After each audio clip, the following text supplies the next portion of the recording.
past International President Dilip. A warm welcome from District 109. Ladies and gentlemen, I discovered that past International President Dilip has a very interesting and varied CV, as he has a Ph.D. in Organic and Polymer Chemistry and has actually worked as an industrial scientist and a college professor. At the same time, though, he has been an accredited speaker since 1996 and has been active as an inspirational speaker, trainer, coach, and pastor. I was also impressed when I realized that past International President Dilip has participated in the finals of the World Championship of Public Speaking. Not once, but actually twice. After that, he decided to move to the leadership track because he ended up serving as our international president in 2005, 2006. So a wonderful and very varied career. And now, past International President Dilip, we look forward to hearing your speech. The virtual floor is yours. Thank you, PhD Lillian. And thank you, District 109, for having me. This is my first visit to Central Europe. Although I'm doing it on Zoom, I've always wanted to come and visit. When Panos interviewed me, I told him how much I really wanted to visit Greece. I heard so much about the wonderful sites and the incredible history that Greece has blessed the world with. But this is my way of connecting with you right now. Thank you for having me. I know that your theme for the District 109 conference is Lead with Divergent Thinking, and Locke so effectively addressed that topic, but I want to give you another view of looking at that. In Shakespeare's Twelfth Night, he has a character named Malvolio say, "Some are born great, some achieve greatness, and some have greatness thrust upon them." Since March 2020, the whole Toastmaster world had the possibility for greatness thrust upon them. COVID-19 pandemic thrust the opportunity for greatness for Toastmasters worldwide. And you, District 109 Toastmasters, rose to the challenge. You see, the question before us was, either we adapt or we die. And so you chose to adapt. Clubs, districts, the board of directors, the international convention, all went virtual. You discovered what would not work under the present conditions, and then you asked, how can we still make it work? And so here we are at the District 109 conference, connecting with people in many, many countries. And we have the situation once again, but the international convention will be held virtually. Last year, because the board of directors adapted to the situation, we had, instead of 2,000 or 3,000 people attending the international convention, last year we had 59,000 people attend our international convention. It is the power of thinking differently from what we've been used to thinking. And every club, area, division, and district has been challenged to do that. Divergent thinking is looking at many possible solutions to a problem. The opposite of divergent thinking is convergent thinking, where you say, oh, here's the problem, and then let's logically think through this sequentially and come up with a solution. In divergent thinking, we start from the center and expand out, looking at all the possible solutions that are before us, and then choosing the most effective one for the current challenge that we face. It's said that divergent thinking is thinking outside the box. Actually, I would say divergent thinking is thinking without the box. And look at you, District 109, you put together this marvelous conference and you're making it happen.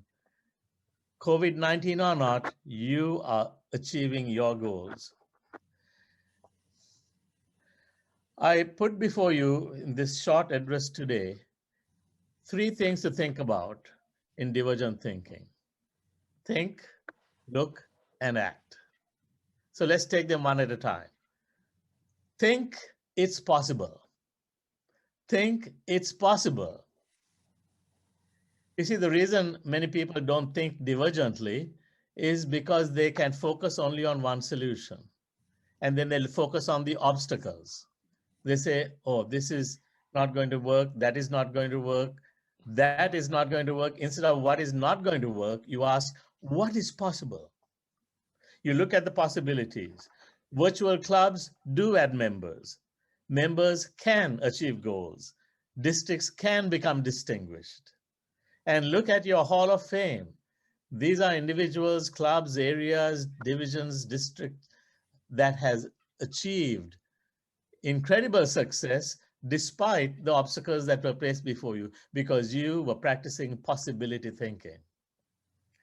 One of my favorite quotes is, if you want the world to change, look at the world with new eyes. Look at the world with new eyes. There are some things that will not change, but you can change. And you can look at the world with new eyes and see new possibilities. Second, look and observe. Look and observe. About 3 hours from where I live, there's a great university called Temple University. And that was co-founded by a man named Russell Conwell, who was a pastor, a leader, and an inspirational speaker. He wrote a speech called Acres of Diamonds. If you get a chance to look it up, it's still available. You can buy the little book, Acres of Diamonds. In that, he tells a story that arose in Iraq about a man named Ali Hafed who owned a farm. He was rich, he was wealthy, he had everything he wanted, and he was happy. Until one day he heard about diamonds, the wealth that diamonds give, and the power that diamonds can give a person.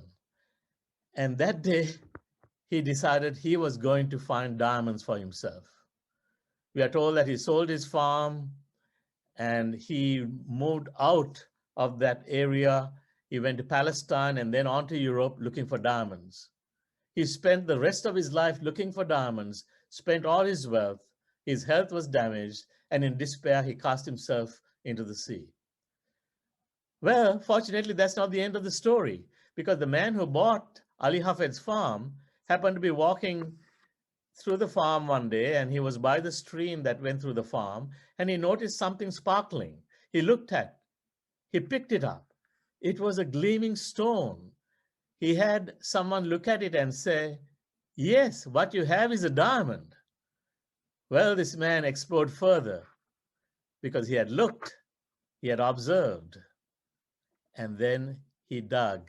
And what he had in his estate was the famed diamond mine of Golconda, which gave many, many famous diamonds. So what Ali Hafed had failed to see was there were diamonds right in his estate, right under his nose, but he was out looking for it elsewhere. Look and observe. Look at the gifts and talents of your members. Look at the wisdom that mentors have to offer you. Look at the high performers. It is well known among speech contestants that if you really want to improve, you will study the tapes of the world champion speakers, study the tapes of the world finalists, study the tapes of accredited speakers. There is wealth around you if you will but look and observe, learn from them. And then finally, act and create. So you think it's possible, you look and observe, now you act and create. Because all the thinking, all the looking you do will be of no avail until you act. There's an Irish proverb which says, you will never plow a field by thinking it over in your mind. You got to do the work. And I like what Albert Einstein said. He said, creativity is intelligence having fun. Think of all the fun you are having, but you have put together your intelligence, your skills, your knowledge, and created a successful district, which is expanding beyond its old boundaries, bringing in new members, giving people the opportunity to practice communication, leadership, and all that is made possible by divergent thinking. So I leave you with a challenge. Will you continue to accept what has been thrust on you? The greatness that has been thrust on you, make it even greater and pass it on to others. As past International President Muhammad Murad said, it is not your success, but the success that continues to follow your district because of the seeds that you have sown in your term. Think it's possible. Look and observe. Act and create. And may you continue to have many, many more years of great success, District 109. Wonderful. Thank you, past International President Dilip. It is wonderful to have you with us as our third and final special guest speaker. Coming to where did you say you are located? I didn't catch it. You said you were somewhere close to your home. Yeah, I'm in Sunbury, Pennsylvania, in central Pennsylvania. Wonderful, wonderful. So mid-afternoon for you there, I guess, Yeah. or in the earlier part. So thank you for giving up your Saturday afternoon to be with us.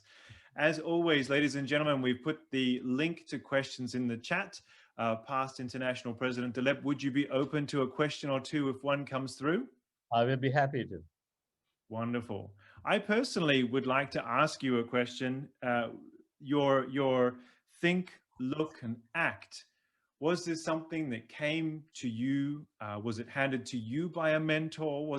How did you come across or develop this idea? Because it's quite simple, but there's so much power in this simplicity. So I'd like to hear more about where did this come from in your life and career?